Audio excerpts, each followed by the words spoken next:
안녕하세요, 여러분. 제가 어제 책상 모서리에 부딪혀서 지금 눈탱이가 밤탱이가 돼 있습니다.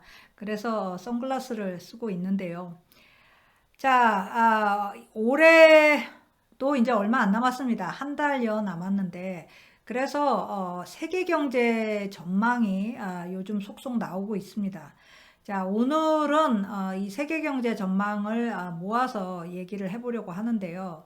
한마디로 말하면 내년 세계 경제는 스태그플레이션으로 진입할 거다.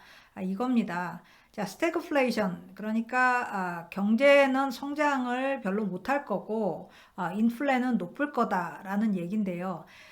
다행히도 아주 극심한 스태그플레이션은 아니고 비교적 온건한 정도의 스태그플레이션이 될 걸로 지금 전망되고 있습니다. 자, 내용을 보면요. 최소한 몇몇 선진국은 내년에 경기 침체로 진입할 전망입니다. OECD가 이번 주에 내놓은 보고서에 의하면 2023년 미국과 유로존의 성장률 공히 0.5%로 추정이 됩니다. 유로존에서는 독일의 경기 침체가 확실시 되고요. 영국은 마이너스 0.4% 정도 성장할 것으로 예상이 됩니다. 영국 경제 수축할 거라는 얘기죠.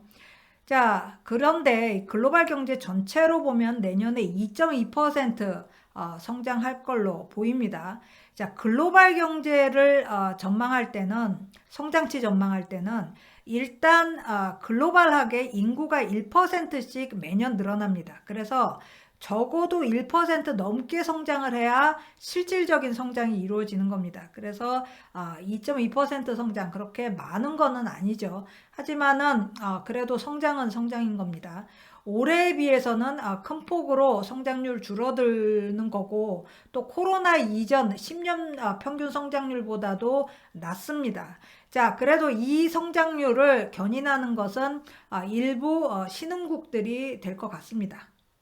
하지만 신흥국이라고 해서 내년 경제 성장이 예년보다 높을 것 같지는 않고요. 사실 전망치가 계속 하락하는 중입니다. 그런데 이 전망치가 올라가는 지역이 있습니다. 유일하게 올 6월에 했던 전망치보다 더 올라가고 있는 지역이 중동인데요. 고유가와 부동산 붐 덕분이죠. 사우디와 아랍에미레이트가 이 권역 경제의 75%를 차지하는데 단적으로 올해 뉴욕의 IPO가 95% 감소했는데 중동 IPO는 급등을 했습니다. 사우디의 리야드 그리고 아랍에미레이트의 수도 아부다비와 최대 도시 두바이 모두 IPO 붐입니다. 하지만 이 권역의 고질적인 생산성 문제는 해소될 기미가 보이고 있지 않습니다. 1980년에 발표한 이래 이 생산성 지표 매년 2%씩 하락하고 있어서요.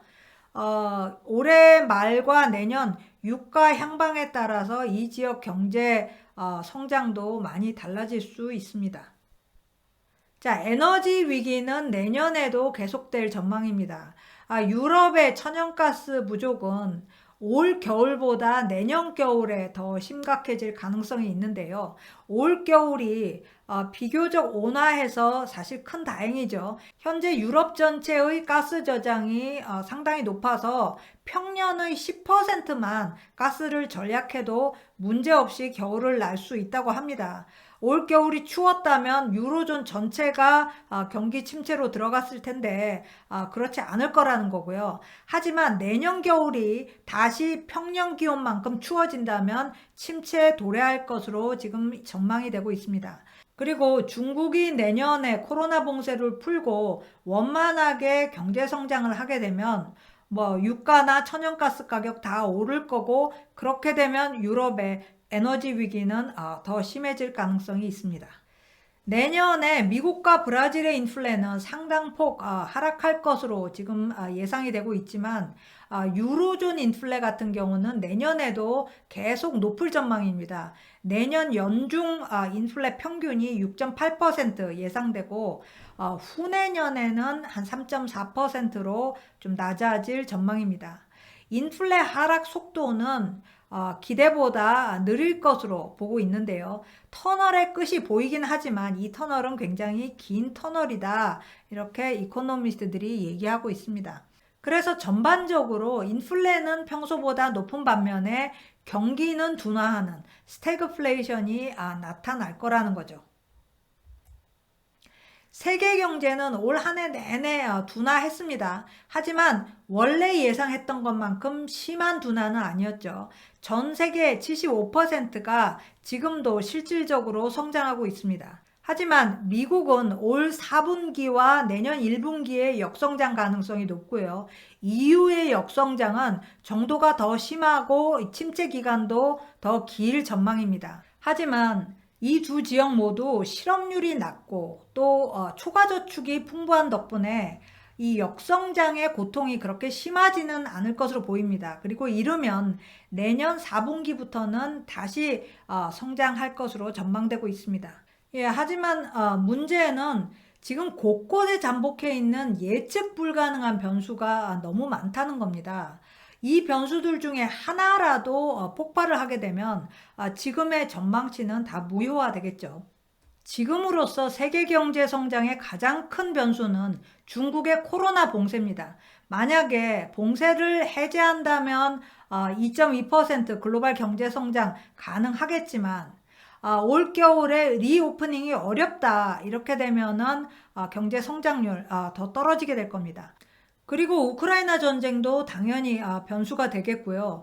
또 미중 갈등으로 인해 고조되는 이 지정학적 긴장도 문제입니다. 만약에 대만, 남중국해, 한반도 이런 지역들 중에 하나라도 이 갈등이 발화하게 되면 글로벌 경제 급냉하게 되겠죠.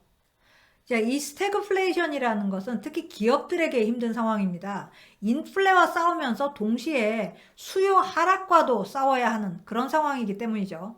자, 이런 상황이 마지막에 왔던 것이 1970년대입니다.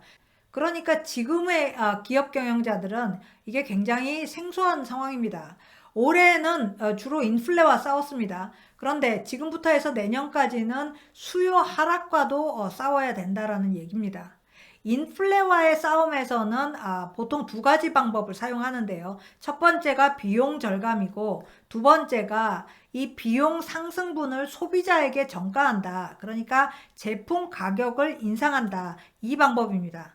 미국 기업들의 경우는 이 소비가 탄탄하기 때문에 인플레 대처에 올해 비교적 성공했습니다. 그래서 올해 미국 기업 이익이 GDP에서 차지하는 비중이 사상 최고를 기록했습니다. 그런데 내년 상황은 많이 달라질 것 같습니다. 본격적인 수요 하락이 예상되기 때문인데요. 이 소비 수요가 하락하면 기업으로서는 가격을 올리기가 더 힘들어지죠. 그래서 그보다는 이 용량을 줄이는, 제품 용량을 줄이는 슈링크플레이션을 선택하게 됩니다. 그리고 비용 절감 필요성이 늘어나는데도 임금 인상 압력 또한 강하기 때문에 기업으로서는 굉장히 어려운 처지가 될 것 같습니다.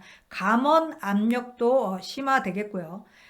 그렇다고 내년에 모든 기업들의 실적이 꺾일 것이냐? 그렇지는 않습니다. 이런 상황에서도 성공하는 기업들이 나오죠. 더 강한 비즈니스 모델을 만들어내는 기업들이 나올 겁니다. 물론 그렇게 못하는 기업들도 많이 나올 거고 이런 기업들의 CEO 교체가 증가할 것으로 보입니다. 벌써 디즈니가 CEO를 바꿨죠. 그래서 올해는 이 매크로 여건이 기업 경영을 좌지우지했다면 내년에는 기업의 리더십이나 전략이 더 영향력을 발휘하는 해가 될 것 같습니다. 자, 오늘 스캔 여기까지입니다. 고맙습니다.